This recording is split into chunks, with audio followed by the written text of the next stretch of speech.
Good afternoon, everybody. My name is Taylor, I'm Kayla. I'm Sydney. I'm Max. I'm Matthew. and today we are going to be presenting our research and our final findings on budgeting apps and the reduction of financial stress among college students.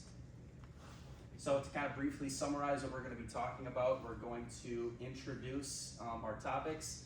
We're then going to go over a brief literature review, which will then lead us into our research question and our hypotheses. We'll then go over our sample, our results, and t-tests, followed by our analysis, and then finishing it off with the reflection and implications. So to kind of briefly go over what we talked about in our last presentation, we conducted preliminary research on stress and on financial stress, and we found some interesting things, things that you would expect to find. Mainly being that stress negatively affects academic performance. I think we all probably guessed that. But an important thing that we wanted to base our focus of study on is financial stress.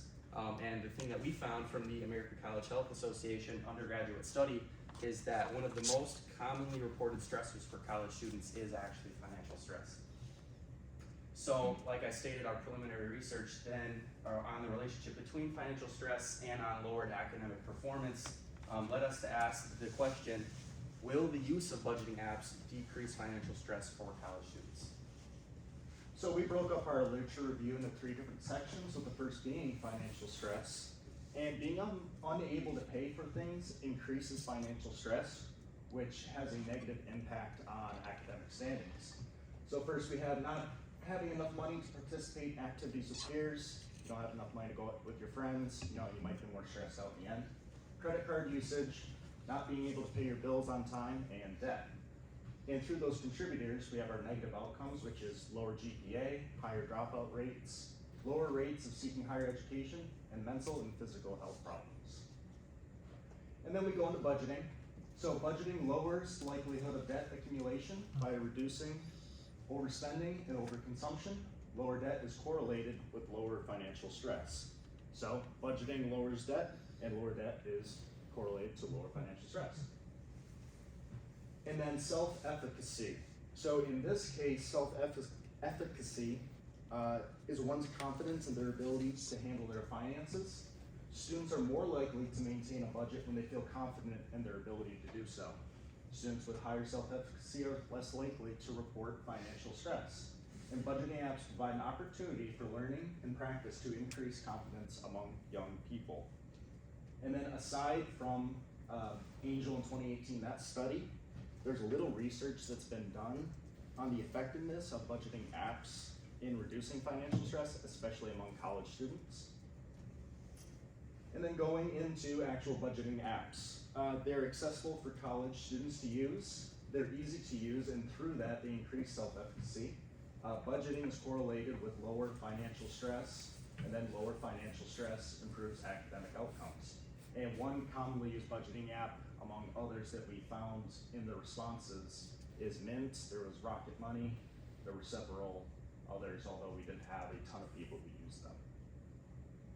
Alright, so based on research we did with existing studies and surveys, we came up with 2 hypotheses. So the first one is that we predict that the use of the budgeting app will decrease self-reported financial stress for college students. And then the second one, we predict that the use of budgeting app will increase the self-reported self-efficacy for college students. So based on these hypotheses, we've come to the conclusion for the independent variable, and that is the use of the budgeting app, and then there's 2 dependent variables being self-reported financial stress and self-reported self-efficacy. And then going into our sample plan, we were targeting college students. We made Northern more of like our main point, but we tried to maximize getting into other colleges around the United States by posting on social, such as Snapchat, and we also posted these QR codes, even with a cool little Northern logo on them, all around the campus. I mean, we hit almost every single place. Our target sample size is 300. We got up to 320, but the number of valid responses / people that finish it are 241. And then going into our descriptive variables as well, there are some key points that I wanted to point out that The most people that took this are 21 and older. For gender, it was majority of females that took this. And then comparing it to the class standings, it was more upper class that took it than more than a sophomore and freshman. And then wanted to go over why this is relevant as well. So between age and class, the data is kind of skewed towards the older respondents with higher class standings. And then going into gender, women with this data have reported higher financial anxiety, and then with on residents as well on campus because they have prepaid living. So with prepaid living, you don't really have to worry about the monthly issues of having to pay rent. So that kind of lowered their stress and anxiety overall as well. And then going over this cool little graph we have. So on the left, you see that 53.9% of people do not budget from our sample. And then we have 46.1%, so almost 50% that do budget. And then the graph on the right is going off of the people that do budget. So we found out that people, 90.1% of the 46.1% do budget, it's just not reported through apps. So they reported doing it through spreadsheet, they have a journal, they're either logging in on their phone or they're switching between bank accounts as in the savings account and a spending account. And then we reported only 11 people, slash 9.9%, that actually do use a budgeting app such as Mint, Rocket, something along the lines of that. And then this is a lot of writing, but these are our questions. So we used a Likert scale in our survey. It was measured between strongly disagree and then strongly agree if they apply, and then we had a middle of not applicable. So on the left here, it's just, these are the questions that are dealing with financial stress, and then we have questions over here that are diving into self-efficacy. We do have some repeat questions in there, but we just thought we do not. Oh, I apologize, we do not. All right, and then going into the data that we came up with, we did initially measure it with some repeat questions across the two, but we changed that to make the data a little bit more accurate after examining it. So this was what we found based on people who used budgeting apps. And like Matt said, we only had 11 people in our total sample that indicated that they did use a budgeting app. So it's obviously not high enough to draw any sorts of conclusions on budgeting apps specifically. So Q3 was whether or not people used a budgeting app, and 1 was yes I do, 2 was no I don't, and you can see that our key values for budgeting apps were very high. They were definitely not significant, so we couldn't draw any conclusions based on that data. So what we did is we started looking at budgeting as a whole, because we did have a lot of data based on people who did budget just in other ways. And so in order to draw any viable conclusions from the data, we had to kind of pivot a little bit, and we would have had to focus more in on people who used a budgeting app in our sample if we were to draw any valid conclusions. So this is based on anybody who indicated that they budgeted in any way, including a budgeting app. So question 2 was, do you budget? And option number 1 was yes I do, option number 2 was no I don't. And we organized all of those questions that Matt was talking about that were either stress or self-efficacy, and we grouped them all together into one variable in our data, and those are the variables labeled stress or self-efficacy. And you can see for self-efficacy, we did have a valid conclusion. The p-value is 0.009, and so that meant that we could draw the conclusion that there was a relationship between budgeting and increased self-efficacy.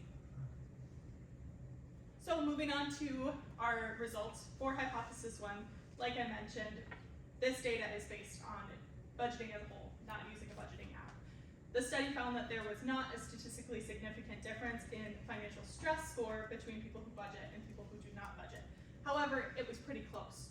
So if we had had a few more people in our sample, we predict that we could have drawn a viable conclusion from this data, given that we had so many people that were incomplete. If we had had more of those be complete, we might have been able to draw a real conclusion. And so the reason that we couldn't find a valid conclusion from hypothesis 1 was that we just didn't have a high enough sample value for these questions. And you may think, well, you did for the hypothesis 2, but you had the same amount of people. The N for hypothesis 1 was lower than hypothesis 2, and so we looked into why that might be, and we think that Qualtrics might have grouped because our Likert scale was treated as one question. If people had responded to any of the questions in question 8, they might have grouped it as a complete response. And also we did have not applicable, like Matt said. So if people had put not applicable for more questions that were in the stress category, maybe Qualtrics didn't count those responses as being complete or being valid. So then moving on to hypothesis 2, which was that a budgeting app would increase self-reported self-efficacy for college students. Again, this is based on budgeting as a whole and not budgeting app. The study found that people who budget in any way had a statistically significantly higher self-efficacy score than people who do not budget. And again, the N was higher for these questions. Maybe they were a little bit less invasive. People were more willing to answer the questions about their own confidence positively rather than saying, like, I don't keep track of my monthly bills. That's a little bit harder for people to admit. So then the implications of this study, like Taylor had gone over in the beginning, the goal of this study was really to find a way to help college students reduce their financial stress and therefore have fewer negative outcomes on their academic performance. So if we had a larger sample for the financial stress hypothesis, we could have found significance there. So we could have possibly been able to draw the conclusion that budgeting is related with lower financial stress, which then could be correlated with better academic performance. So lower stress and lower self-efficacy are related to better academic performance for students. And higher self-efficacy is correlated with lower financial stress based on the studies that we had found. So they're all very much related with each other, and it's not unreasonable to assume that if we found validity in our data for self-efficacy, that we could have found validity in the data for financial stress as well. And then what would we do differently? If we were to conduct this study again, we would possibly change that independent variable from the use of a budgeting app to the use of any sort of budgeting method, spreadsheets, etc., like Matt had mentioned our responses had. And if we weren't going to change our independent variable from budgeting app usage to budgeting in general, we would just need more participants than 11 who used a budgeting app. So we might have to go after a different sort of sample, or we might have to really try and put that in the introduction, that people who used a budgeting app were the people that we were really trying to target, bring it to more universities, etc. And we would also change the format of the questions. It was pretty hard to look at the data based on the grouping of the Likert scale questions that we gave you. So we would change the format of that, maybe separate them to begin with into 2 different categories rather than have them all be within the one question 8 to make it a little bit